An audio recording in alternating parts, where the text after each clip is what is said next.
Hello, everyone, and welcome back to Norwich Talk for not the final, but the third of 5 parts of our review series of this Norwich City season. Now, first things first, Mr. Connor Southwell joins me.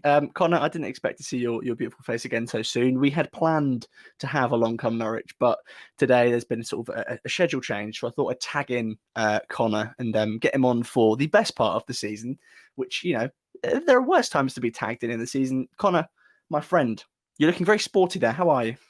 Yeah, I've just come back from a run. That's how late I've been drafted in. I was mid run, wasn't I? And you've told me that you need me on the pitch, so I've dropped everything and here I am. So yeah, sorry to the good people out there who are gonna have to put up with me again. But yeah, I've just looked through what you've sent me, and it seems like I've got a very enjoyable portion of the season to chat about. So no, pleasure to be here. We're going to have a lot of fun. Some would say you warmed up, but we've got the best part of the season to talk about, and also my favourite background. Now, I have purposely gone matching with the background, so I hope that brings a bit more equilibrium to your life. Is that a correct word? Correct use of that word? Yep, I think so. I'm learning more words day by day. Some would call it evolution. Right. Last episode was with Michael Bailey and Hodgie, and we spoke a little bit. It was some good, it was some bad, it was some contentious. It was a very enjoyable experience nonetheless, and I hope to those who watched it, I hope you enjoyed it, and I hope you enjoy this part, of course. But where we left off was, and I always smile when I say this, the crisis point, the 2 draws and the loss. So we're beyond that, and we're now on the home straight, essentially. We are going to be discussing that little wobble, but that one, for me anyway, is going to be straightforward. And Michael Bailey did actually make an interesting point, which I'm going to ask you about as well. But going into the Stoke game, so that's where we're starting, the Stoke game, the 4-1 victory at home. It was an interesting sort of atmosphere from a fan perspective, because we just lost to Swansea. You'd had the prior draws, and it was all about how Norwich survived without Emi Buendia. That was the topic of discussion, wasn't it? And Stoke, as has been the case a few times this season, provided sort of Norwich with an opportunity to iron out the creases, get things going again. Emi Buendia was back. I remember asking Ben Bloom on a stream of his at the time, I was like, Ben, what did Norwich do? And he literally just said, oh, Buendia will come back and you'll win. That very much was the case. And that Stoke performance was, the way I'm going to go with is immaculate. It was almost flawless, but apart from Yanulis's blunder, I think we should call it, his very interesting assist. But talk to me about that Stoke performance and the significance and sort of the style and what it meant, and if it sort of straightened any bends. I don't know. Talk to me about the Stoke game.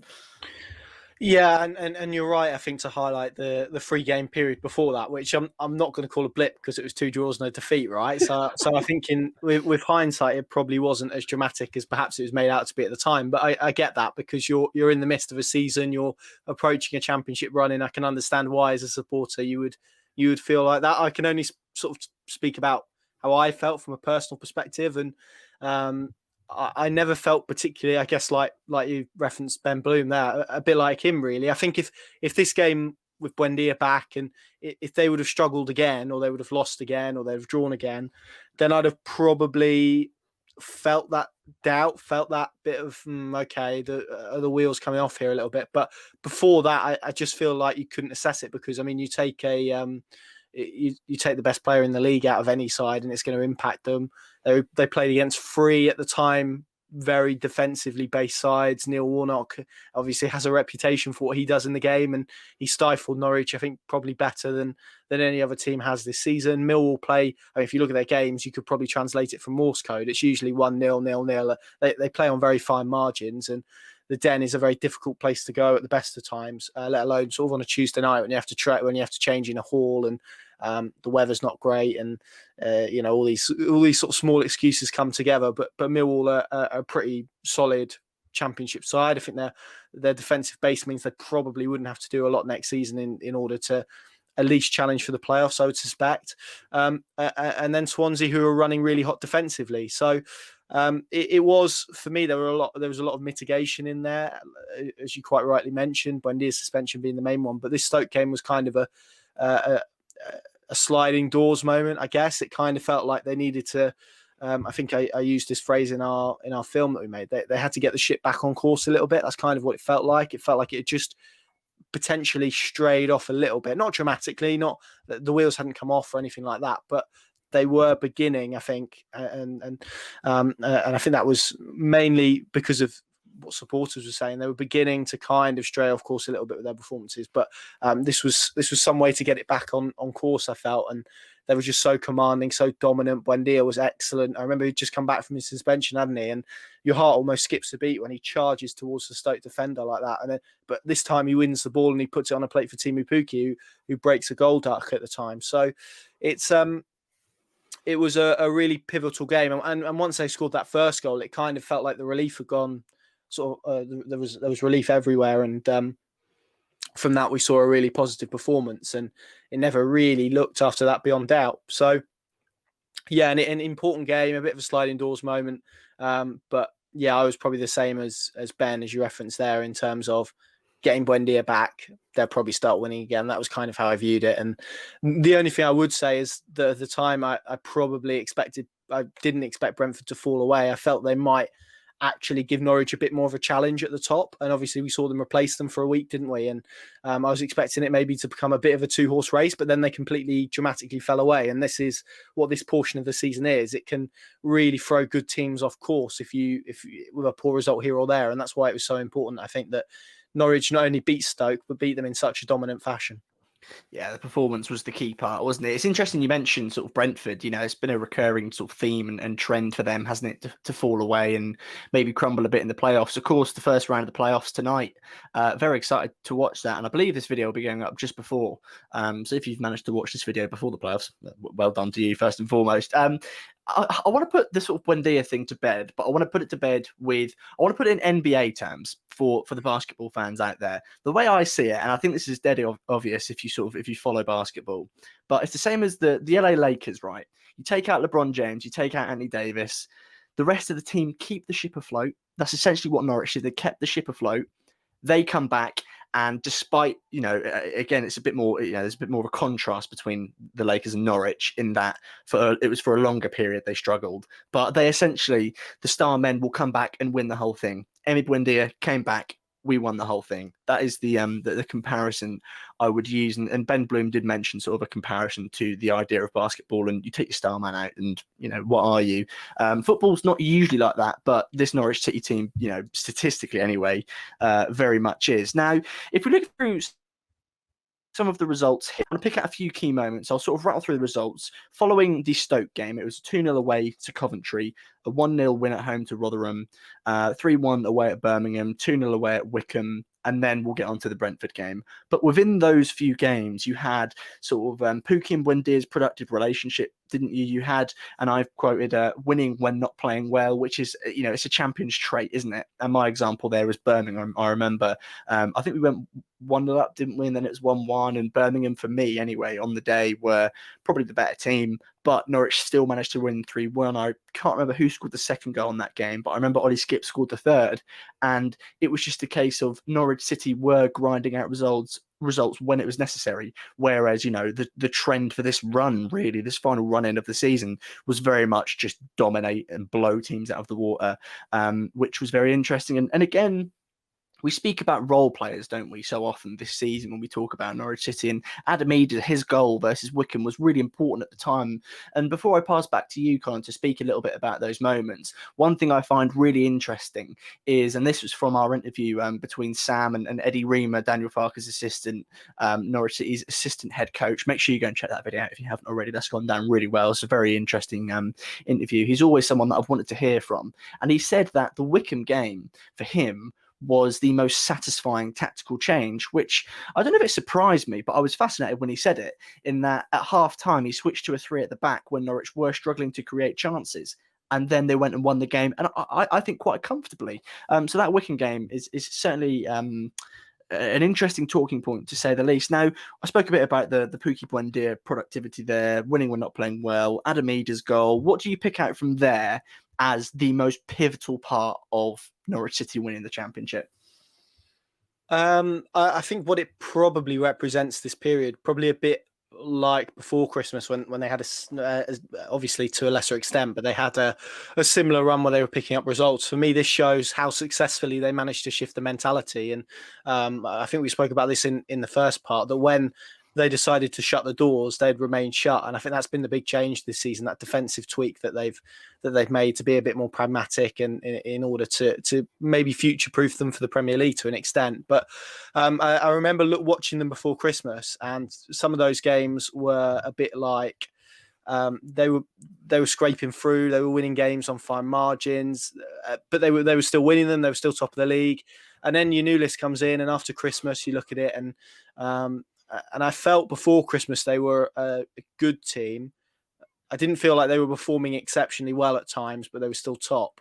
And so the only way you can do really is improve that and then go on and push away. And this was really where they put the accelerator to the floor and completely sort of pushed away from all of their promotion rivals. And I think it became pretty clear, probably, as I'm sure we'll come on to after that Brentford game, but this run kind of teed that up. It gave them a platform, and it probably reassured a lot of people as well. And I think what that sort of, we spoke briefly about that period there where they weren't winning games. I think that what that did was probably motivated the players further. They wanted to prove people wrong. Everyone was kind of praising Brentford and praising the way they come back. What was it, 21 games they were unbeaten in the league, and I think that probably jarred them off to an extent. And there was a real willingness to try and prove people wrong and showcase themselves as the best team in the Championship. And I felt that after January, and when Giannoulis settled in, and we've obviously spoke about the Stoke game where he made the error, he also atoned for that, didn't he? A little while later. Immediately, like 2 minutes later. Yeah. It was a really good run. And that's when you kind of sit up and go, okay, yeah,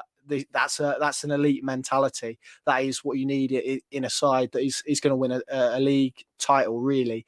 Players that can respond and not dwell on things. And Norwich probably didn't have enough of those last year, but I probably looked at it during that run and felt that Norwich had gone from a good team to being a very good team. And Giannoulis gave them a better balance, and it just seemed to make them step up a gear. And as you mentioned there, the performances in some games, Birmingham in particular, where they weren't particularly great, but grind out a win. It was just Emi Buendia with the second goal, wasn't it, as you mentioned earlier. Coventry, I thought they were pretty good on the night, although second half Coventry came back pretty well from memory. So I think they were doing enough. A lot of this season has been like they were playing in second gear or third gear at times, really. It feels like if they needed to push it into a higher gear, and it was almost the reverse of what we'd seen last season in the Premier League, where teams would just kind of slip it in a higher gear for 10 minutes, score 2 goals and win the game. That's kind of what it's been this season. Norwich have sort of exerted themselves pretty well. But when you're that dominant and when you have that much quality, you're going to get opportunities in games, and it was all about taking those. And this was the period for me where sort of any doubts about Norwich City's promotion credentials from supporters, externally, internally, maybe to a lesser extent, were silenced, and they really sort of put their foot down and sort of stretched off into the distance and left everyone else in their wake. Yeah, that really was the case, wasn't it? Now, before we speak about Brentford, I don't really want to talk about the game specifically because it's quite a simple game to talk about, isn't it? It's Buendia showed up, scored a very nice goal. Norwich defended well. Brentford didn't do much. That's the game summed up. And you spoke about the significance of that, really, and sort of the reaction from the players towards this idea that it was going to be a 2-horse race. No, it was always going to be Norwich's title to lose. And that result very much proved that. And before we move on from Brentford, I do want to ask you about sort of what's his name? Thomas Frank's comments versus Ivan Toney's. Now, the comments weren't at the same time. Right after the Brentford game, Frank basically said, "Well done, Norwich. You can't slip up from here." And maybe it was a week or two later, Ivan Toney then said to whoever asked him the question, he's like, "Oh, we can, we're still trying to catch up to Norwich." What do you make of that, really? Because it's a bizarre one to me, because they're on the same team, they're striving for the same thing, but they're two starkly different comments, whatever. They're so just polar opposites. Who had the right mentality there? Was it the raw honesty you agree with, or was it maybe Tony's sort of dream world he was living in? Yeah, I think there's probably cases, if you're a Brentford fan, to be a bit annoyed with both. I think you probably want somewhere a bit in the middle. And I think what it does display is how good a communicator Daniel Farke is, and this sort of never too high, never too low attitude. And you don't win a game and then proclaim you're going to win the league, or you don't lose a game and then concede the title. I think you have to have somewhere probably in the middle. And obviously we had the comments earlier on from Thomas Frank, hadn't we, about there being no outstanding team in the league, which I think Norwich proved completely false, really, given the points tally that they ended up with. I mean, 3 points shy of 100 is incredible. So, yeah, I think it was probably a mixture of him being disappointed on the night because it did feel like such a big game. It kind of felt like whoever won it would then kick on and really kind of stake their claim for being in the top two. But I remember at the time I was doing something else, but obviously in the nature of sort of covering a football match in a pandemic is that other people around you kind of listen to these press conferences through Zoom, they're through speakers, so you get the gist of what people are saying. I remember listening to it at the time and thinking back to that defeat at Swansea and going, well, I can't remember Daniel Farke coming out and saying, well done, Swansea, you're going to go on and get promotion now, So I think, again, it just shows maybe Frank was emotional. I'm sure he'd say he was. And you could say he was right, and maybe he was right. But I think you're probably not sending out the best message to your team if after a massive game like that, you're conceding promotion. So, yeah, and subsequently they I think they got 13 points from 11 games, was it possibly? So that just sort of showcases their drop off, I guess, to an extent, and they will only know why that was. But yeah, I think you probably need somewhere between the two. You don't need to be over emotional. Equally, you don't need to just be unrealistic, I think, in terms of catching teams 4 weeks later when Norwich were, if memory serves, pretty much up. So, yeah, it's a difficult one, but that's the thing with Norwich, isn't it? Ignore the noise. That's the mantra they have. We know that, and they've done it so successfully. And Daniel Farke played it down after the game, and I think he was right to do that, because I think if you're a Norwich player and you listen to those comments, you may be thinking you've got one foot in the Premier League when the job's not done, and that can be quite dangerous. Yeah, it's the fine balance. It's the scale, isn't it, between realism and aspiration, and neither person really got it right, did they? If he'd have said, yeah, Norwich should go up, but we're going to keep fighting, it's a whole different ballgame, isn't it? That's realism done well. Ivan Toney, at that point especially, him saying we're still chasing Norwich was a bit like, oh, all right, Ivan, you've got to say that because you're on telly, I suppose. But that's really interesting stuff. And I do remember at the time, I was like, I mean, regardless of what happens this season, that, not comment specifically, but that sort of mentality is going to have an impact on what happens with Brentford. And obviously it hasn't been a positive one. As we mentioned, they're in the playoffs tonight, which should make for a very, very interesting game. I've got Bournemouth down to win the playoffs. Who have you got? I've not quite decided. I am edging for Brentford, I'll be honest, increasingly. And I'll tell you why. I watched a good video today from Ben Bloom, actually, and he was kind of debunking some of the playoff myths, and there was a percentage of teams that win the playoffs, and apparently those in third place win the playoffs about 36% of the time, so which is basically 1 in 3. So I've kind of sided with the maths, but part of me from a Norwich perspective wants it to be Barnsley or Swansea, because I feel like they would be, trying to put this politely, they wouldn't be as competitive as maybe some of the others coming up. So that's what I hope for. My expectation is it will be one of Brentford or Bournemouth, to be honest. Yeah, I was going to say you have to be too polite because, it's a Norwich City fan channel. If there's any Swansea or Barnsley fans watching this, then find something else to do. Right, we'll move on to the next few games. And I think you can almost copy and paste some of the points, because I'm looking at the results here. You've got Luton 3-0 at home. For me, that's the equivalent of Stoke. Luton were okay with their press, but beyond that, Norwich just balled that day, didn't they? Sheffield Wednesday away is similar to Birmingham for me. It was a lot closer of a game, wasn't it, in terms of this idea that Sheffield Wednesday and Jordan Rhodes, of course, popped up with an interesting goal. Sort of, I'd say lucky, but I think it was just intelligent play from Jordan Rhodes, and that's what we always knew him for, wasn't it? It was that intelligent striking play. And then, what else have you got? You've got Nottingham Forest away. That's blowing the team out of the water. That game within the first 25 minutes could have been 3 or 4-0, couldn't it? Kieran Dao stepped up. That's a name we'll speak a little bit about as well, because, the number 10 position in the last episode was very contentious in terms of, and at that point of the season as well, wasn't it? No one had really nailed it down. Whereas, at the end of the season, the whole story is very, very different. You've got a couple of draws against Blackburn and Preston. And again, we'll speak about individuals. We'll speak about Andrew Omobamidele. And I think we'll draw the line there before the next chunk of games, because beyond that, it's just a party at that point, isn't it? But those games, right? And I'll mention the name Kieran Dowell to you. What are you making of Kieran Dowell? Oh, good question. I was probably at a stage where I wanted to see more from him. I felt that he drifted in and out quite a lot. which I kind of found a little bit problematic in terms of the way that Norwich City played. And I think that number 10 position can be a difficult one, particularly when you've got Buendia and Cantwell beside you, because often you can find spaces limited because those two come inside. So you're playing in largely tight spaces and you have to play on very limited touches. And often you're pulling away a midfield player or a defensive player. So those two can get space. So it's quite difficult at times. But yeah, I was kind of a bit unsure, but prepared to give him time because I think we'd seen glimpses of his quality. And in my head, I kind of wondered whether we would, and I must say this has been proven wrong subsequently, but after seeing him perform at Forest, I just wondered whether he was actually more sort of moulded for one of those inside forward roles that we see Buendia and Cantwell play, and whether that would sort of be more effective to him. He obviously scored the wonderful long range strike against Forest.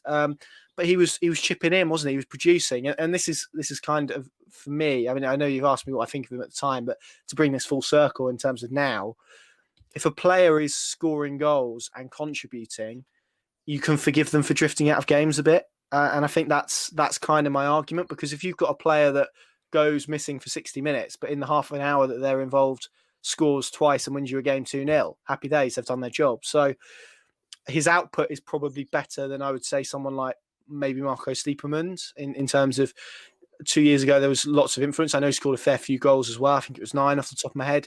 If you extend what Kieran Dowell has done in the final 10 games over the course of the season, he'd have surpassed that. So I'm looking at it specifically in this chunk of games. I think he'd have been a real asset. And I also think in terms of his physical capabilities, the way he kind of glides past players, the way he progresses the ball. Todd Cantwell does it very well, but he adds a little bit of something different, a threat from range that Norwich doesn't necessarily have. So I think in many ways he's kind of solved that number 10 conundrum throughout the course of this season.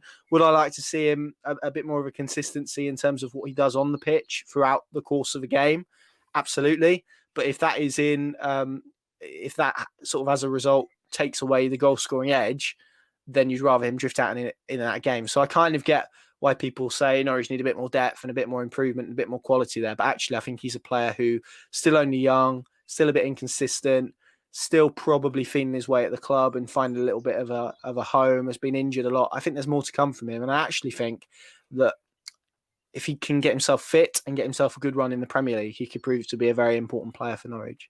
Yeah, it's the first time in his well, not the first time, sorry, it's the first time in 3 years in his career where I think it's finally stable for him, because he was at Sheffield United, wasn't he? Didn't play every game there. Then he was at Derby. That didn't go very well at all. He then had a successful end of the season with Wigan. That's the reason Norwich bought him. Norwich bought him, kept getting injured. When he would play, he wouldn't be fully fit. It wouldn't be a good sort of audition for him. You know, the balance of everything wasn't in his favour, was it? In terms of just luck, really, to be honest with you. And the 10 is definitely his. The shirt is his for next season at the very least. He'll definitely start with it. In the same vein that Marco Stiepermann earned it. But again, the difference in those two teams is I trust Kieran Dao to go on and kick on. That's got to do with his age and general footballing IQ, rather than maybe not riding your luck, but having that, if you will. Kieran Dao, anyway, the shirt is definitely his, which is the most important thing there. I agree with the sort of idea that maybe we need depth, but as has been made clear, I don't think that really is the priority at all, is it?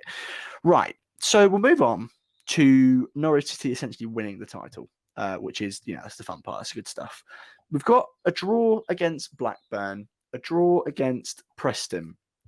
In under a minute, I'll say.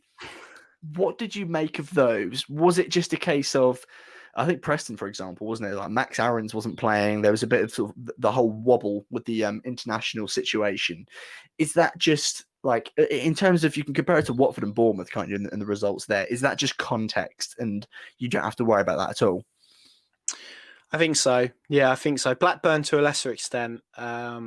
Yanulis went out off, didn't he, with a head injury. We saw Sorensen go back to left back, and was it Quintia? I think it was Sorensen, and yeah, that was probably. I think Blackburn probably deserved a point from memory, although I am reciting memory, which isn't particularly great. And all the games have kind of merged into one this season, so I think they probably did deserve a point in the end. I think 1-1 was a fair result. the Preston game was just it felt almost so ridiculous that any result, I think you probably could have had mitigation and excuses for the amount of players that were missing. Felt the EFL let Norwich down massively, actually, and punished them essentially for having players being picked by the international teams, which during a pandemic and during a time where the pandemic had spiked and was spiking, it was ludicrous, really, the position they were put in, where they had to fly players back and less than 48 hours between games. It was a bit of a farce, really, to be honest. The fact that Norwich City deserved to win that game and deserved to win it comfortably is probably probably excusable, I would say, given the fact that they had Barley Mumba play, Andrew Omobamidele playing for the first time. They had a makeshift makeshift 11, really, in terms of the changes they made, and they still probably should have won the game fairly comfortably. So that's probably sort of proof of the depth and the quality they did have this season. But I personally was just relieved they didn't lose the game and they didn't lose the momentum. You could kind of draw a line under it and move on. But yeah, it just felt like the EFL had let Norwich down massively. That's not under a minute, but yeah, that's kind of how I feel about the situation. Just fortunate that obviously they managed to come through without injuries, and there wasn't a major player that picked up an injury because of that game being scheduled when it was. Because otherwise, I think Daniel Farke might have exploded, to be honest. Yeah, you mentioned that man, didn't you? Andrew Omobandeli. He was very, very good, wasn't he? He's only 18 years old. And was it not Ben Gibson? Ben Godfrey was, 21 when he broke onto the scene? So the fact that he was showing the same level of composure at 3 years younger than us, is remarkable. I'm not convinced he's 18, to be honest with you. He doesn't look 18. He looks like a fully grown man. It just makes me feel like an infant child. But Ben Gibson picked up that injury, didn't he? And there was a little bit of worry as to who would fill that slot, because Christoph Zimmermann, again, to use the word contentious, his quality has been nor here nor there, really, has it, in terms of, is it there? Is it not? We don't know. Is he going to stay at Norwich? Yes. We know what a leader he is. It's just, is he really cut out for sort of top-end championship team / a Premier League team now? We don't know. Thankfully, Omobamidele came in and he proved his worth really, really well. And I was never worried when I saw his team sheet, because Stuart Webber said to you, didn't he? Oh, I've disappeared there. I returned. Yeah, I lost you there. Sorry, carry on. Anyway, he used that example, didn't he, of Ben Godfrey, and it was this idea of, if he's going to play, he's ready. So there was never that question in my mind as to whether he was ready, because 18-year-old lad, that's the question, is he ready? Is he going to be overwhelmed by the occasion? It probably helped him specifically that there was no fans there as well. I think that's where there's maybe a bit, I don't want to say advantage, but it leans towards younger players bedding in better without fans, doesn't it? Because, fans just add to the occasion that's already there and adds to the nerve. So in terms of Omobamidele, I think he sort of benefited from that. Right, let's have a look at the other games. Let's move on to the good one. Right, let's move on to the cheesecake of the lot. Huddersfield 0, Norwich City 7. But just go off about that game, because that just sums up this episode, doesn't it? Just an absolute bundle of joy. Yeah, I mean, how do you put that into words? I think it's the first time in 18 months of doing this job that I was remarkably close to just applauding in the press box. I don't know what number goal it was, but when Dowell and Buendia scored that goal, everyone will know what I'm talking about. Mm-hmm. That was ridiculous and sublime. And it'd been, I think anyone who's watched Norwich, probably even for 5 games this season, can tell you it's been coming, because there's been periods in games where they've been so utterly dominant and the teams haven't really had a response to them. And you often look at Timu Pukki and go, defenders know what he does. They know what he does. It's stopping him that's the problem. And I think it's the same for Norwich City. It's everyone knows how they play. Everyone knows how they set up. It's no particular secret. I think it's out there for everyone to see. They played a 4-2-3-1 in virtually every game this season. Buendia and Cantwell come narrow.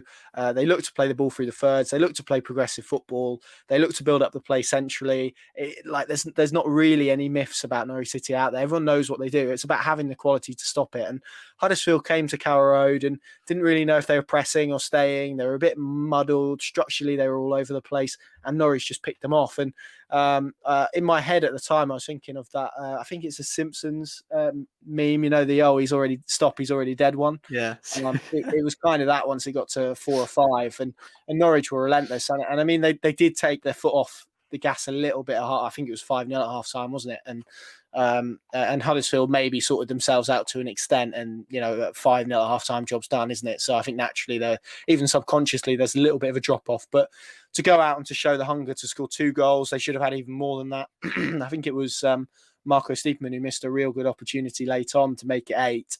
7-0 should have been 8 or 9-0, which I hate that saying when it could have been 4 or 5, but it really could have been. They picked them off. They were unrelenting. They kept the accelerator largely to the floor, and it was one of the best championship performances that I think I've seen in my lifetime. They were a joy to watch, to be honest.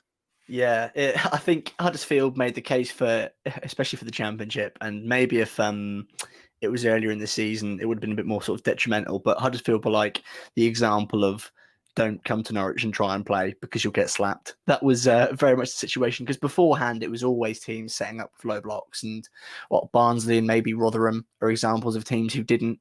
And again, a couple more games of game, but it was just ridiculous, wasn't it? And the goals you speak about, the Kieran Dao goal, I don't know if he scored 2 or not, but the goal you're referencing was like, you expect that from Norwich now. It's just muscle memory. Buendia, when he gets in that position, it's just like instinct for him to cut it across. And it is absurd is the word I'm going to go for. Now, to brush over the Derby game, nobody cares about that game, do they? It was just about sort of getting the 3 points at that point. I've only recently seen the irony in us going to their place and almost relegating them with a wonderful free kick towards the end of the game. I thought that was quite beautiful. I don't know if it's towards the end of the game. I don't think it was actually, was it? But that Kieran Dao free kick was ridiculous. And I think that holds some significance in that the best teams are good in every department, and adding a very good set piece taker, especially with Mario Vrancic leaving, is going to be very important, isn't it? And Kieran Dao stepping up and being like, look, I can do this, is another attribute that should be used in terms of making the case that he should be starting in the Premier League, which will very much be the case, won't it? So that was a very nice win. That was a satisfying one, wasn't it? It was it wasn't a very attractive game. That free makes worth, and there's the idea a lot of people so much fan to enjoy that moment, but it is worth remembering nonetheless, isn't it? Of course. We're going into the final. How many games is this? 1, 2, 3, 4, 5 games now, and Norwich City were promoted as of results. Brentford drew with Millwall, Swansea didn't beat Wickham or something like that. Yeah. And Norwich were to be honest with you, in terms of this idea of like, when you're there, I think it would matter. If Norwich fans were there, it would have mattered, but they weren't. So for me, I wasn't really bothered. I remember when Norwich had promotion confirmed, I was watching Deerham play, I think it was Leiston in a friendly, and I just looked at my phone and I was like, oh, right, Norwich are up. And that's sort of been the case of this season, hasn't it? Now, talk to me about, and I genuinely, I want to keep this brief because I don't want to spoil the mood. But the Brentford not the Brentford, the Bournemouth and the Watford game were our goal against Bournemouth, by the way, like Jesus wept. That was just ridiculous, wasn't it? And for me, it's definitely up there in the top 5 of the season. It's not the most sort of exquisite finish, but just the movement and the instinct was like, I looked at my dad and I was just like, Norwich City are far too good for this division. And then there was the red card, and then everything sort of fell off from there. I think Dan Juma just again gave Norwich a reason to not be upset, because they weren't upset, but he gave us a bit of a headache, didn't he? Again, because obviously he did at the beginning of the season. Just very briefly brush over those 2 games before we just talk about winning again, because that really was the case, wasn't it? It was just celebration, lose a couple of games, context, not that important, go and win again. Yeah, and the Bournemouth game, the opening 15 minutes, Norwich were unbelievably good, really sharp. They pressed well, they played with intensity. There was a lot of purpose to what they were trying to do. There was intensity in their passing. Every kind of 5-yard had a bit of a 5-yard pass, had zip in it. It had purpose. It was good. It was good to watch. And I remember after Unulis's red card, Daniel Farker from the sideline very audibly, and that's kind of one of the very few benefits, probably maybe even the own benefits of watching football behind closed doors this year, is you get to hear what the managers say and how the players communicate and what the referee says. And everyone who's in Carrow Road could hear him shouting, "You've ruined the game! You've ruined the game!" And that was kind of the sense that I got. And whether I think it was a red card or it wasn't, I could understand why the Graham Scott, who's the referee on the night, gave it. I kind of got his point of view. I think he got it sold pretty well, I'll be honest, and that's probably all I'll say on it. But it did ruin the game of football as a spectacle, because from there Norwich had a 1-goal lead. They had players who were ready to celebrate by all accounts, and so inevitably I think they were just kind of thinking about holding on and seeing the game out, and almost to some extent consolidating on what they had. And with Bournemouth, you've referenced, I think for all their drawbacks this season, they have really good individual quality. Dan Juma, you've mentioned. Solanke's been good at times. Philip Billing's been a lot better since Jonathan Woodgate came in. And I think they've improved as a whole probably since Woodgate's come in as well. I don't think he's done anything drastic. I think he's just maybe simplified it. I watched him a few times under Jason Tyndall, and it just felt like they were trying to overcomplicate everything. And maybe that was the mistake that he made in his first job in management. But yeah, I think if that game stays 11v11, I would have found it very difficult to foresee a situation where Bournemouth got back into it. Norwich was so utterly dominant in the opening 15 minutes, and that Unulis red card changed the game. For Watford, I mean, if you were to pick a game, 3 games after you've got promoted, had a long night, hungover, you wouldn't pick the sides second trying to get automatic promotion. I think that would probably be the last game you choose. So again, Norwich probably weren't their best on the night. Loads, as we said, I think with probably every defeat largely this season, plenty of mitigation in it. And I think one where you just kind of say, yeah, Watford needed the points. They came to Carrow Road, were very good, very effective, very defensively solid. They shut the door. They had Ismail Assar, who's terrifying at times to watch. And I think actually that game and the QPR game, I don't know if it was it was a bit later on, wasn't it? Where Quintilla had Ismail Assar running at him, and then Loftus Road, he had Albert Adoma. I think that was probably a real red flag into why Norwich City didn't sign him, because that would have been a pretty easy deal to do by all accounts. And Quintilla would have slotted in nicely as a second choice left back. But I think when you see that, I think maybe in Stuart Waywood's head a little bit, there would have been a little red siren flashing and saying, yeah, okay, maybe it's not best to pursue this deal. So that's kind of how I read it. Didn't read too much into it. A lot of context, probably a lot of hangovers. It did kind of, I don't want to say sport the mood, because I think that's probably a bit of an exaggeration, but it definitely did take a little bit of gloss off the celebrations, particularly given that people are saying, well, these could be 2 clubs that join Norwich in the Premier League next season, and they've lost to them both. But I remember 2 seasons ago when Norwich won the title, they beat Aston Villa twice, and in the Premier League they lost 5-1 to them. So I don't think you can judge these things at all really on that. So that's how I'd sum up those 2 games. Yeah, it's all about signings, isn't it? The 2 teams or the 3 teams that are going to meet again are going to look very different, especially because they're promoted teams. Exactly. Theoretically, they'd be improved. We're going to find out and see whether the improvements are made. They should be, and we trust they will be. But that's enough of the not so pleasant stuff to talk about. You highlight the context there, and that's all you can do for that situation. And the remedy is simple, isn't it? It's Norwich aggressively this time around. Anyway, right, we'll move on to the good stuff now. Norwich bounced back immediately in this top, I remember actually, against QPR away from home. Again, I didn't watch that game. What did you make of that one specifically? If you can just sort of give an overview, because I honestly haven't got a clue how that game went. Important. I think Norwich grew into it. First goal was pivotal. They didn't start particularly well. It was a bit slow. QPR got at them, were pretty effective with the way they pressed. It was a pretty high press, and they managed to pin Norwich in to an extent. Norwich then played through that a couple of times. Xavi Quintilla scored, and QPR sat back. The rest is kind of history. Norwich dominated from there, really. Kenny McLean was very good that day from memory. He set up Max Aarons for the second goal. Third goal, yeah, second goal, yeah. Second goal, and that was important. And then obviously Buendia got the third, didn't he? With the tapping, which I think McLean robbed possession of as well. So probably a word for Kenny McLean, who's been Mr. Consistent for me this season. And I think probably ever since he came back from having coronavirus, one of the outstanding players in the team for me. And I was watching the Barnsley game, final game of the season, obviously covering it from home, watching on iFollow, had Ben Gibson on the commentary. He was alongside Chris Gorham on Radio Norfolk, and he described Kenny McLean as actually one of the best players he's played with because he can kind of do it all. And I think that gets lost a little bit. But I remember last season, Daniel Farke describing him as irreplaceable, and everyone, probably me included, kind of thinking, okay, I think he's proven that this year to an extent. Do I think he's irreplaceable? No.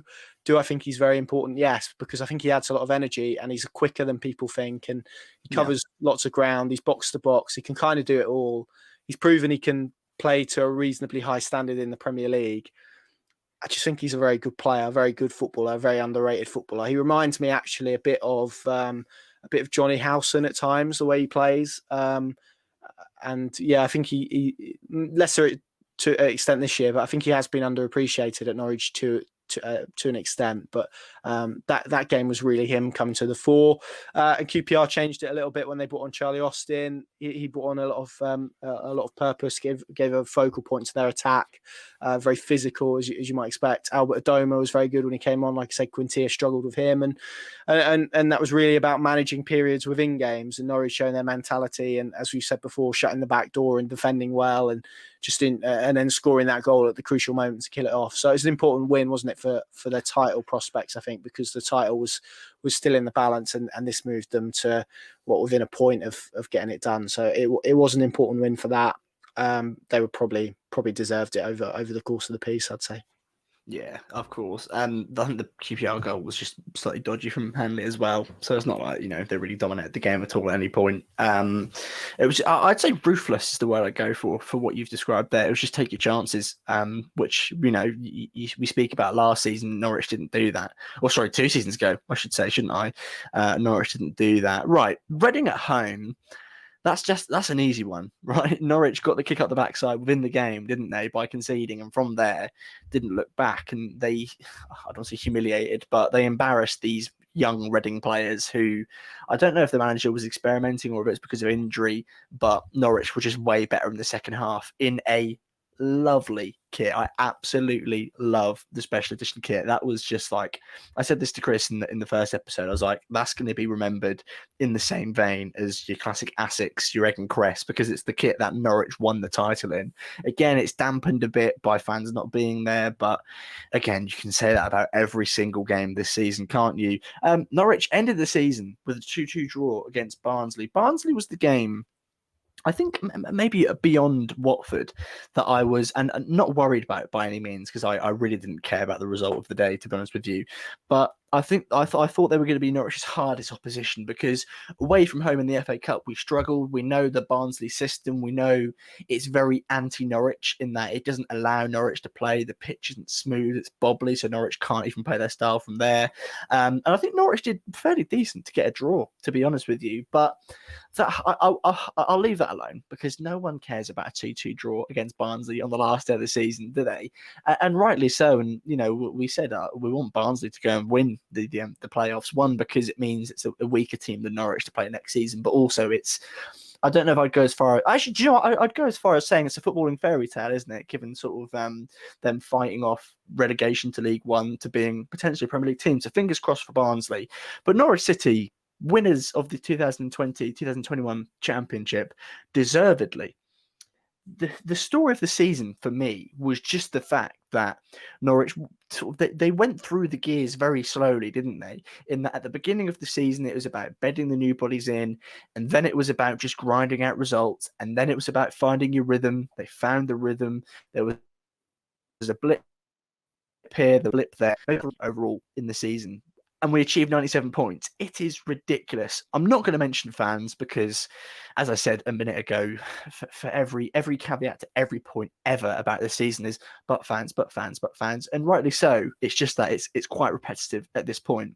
The last thing I'm going to ask you before we say goodbye is your story of the season. What is it? It can be as specific as Kieran Dao tying his left shoe up before his right. It can be as broad as me saying what I just said. But for you, your story of the season, what sort of encapsulates Norwich winning the season? Ruthlessness, the mentality, the style of play, the defensive improvements. I think they pretty much ticked every box that I wanted to see of them last summer.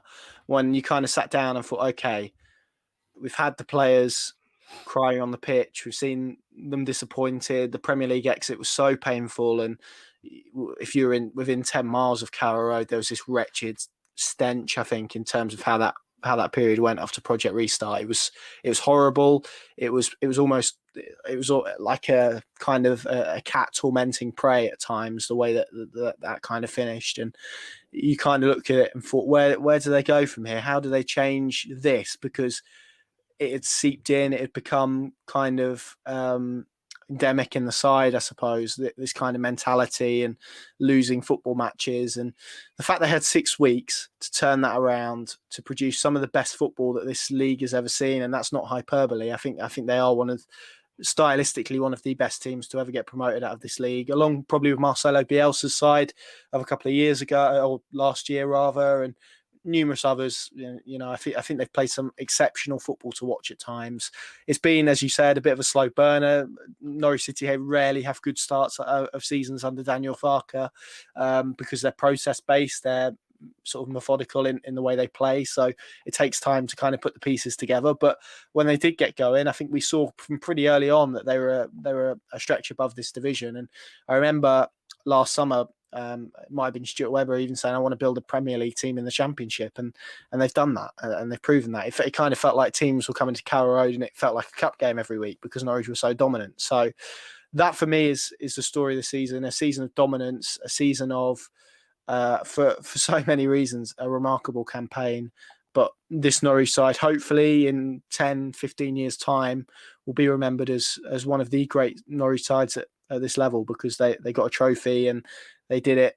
I know you said about the fans, but they did it without fans there. And, given the joy that they've given to so many, and the fact they've made people feel something other than sort of despair and darkness in a time that's been difficult for so many people, losing loved ones, losing their jobs, obviously being locked away. I think football has been a real saving grace, and it's given us maybe a little glimpse of normality that we've missed over the last 18 months. So it's been a wonderful season, I think, to be a part of, and a wonderful season to kind of watch unfold. And I'm so glad it's ended the way it has, because I think more than anything, the fans deserve that after Project Restart and how painful it was. So that's kind of that's how I'd sort of sum it up in maybe a 2-minute monologue. But yeah, it's been a joy. It's been a joy.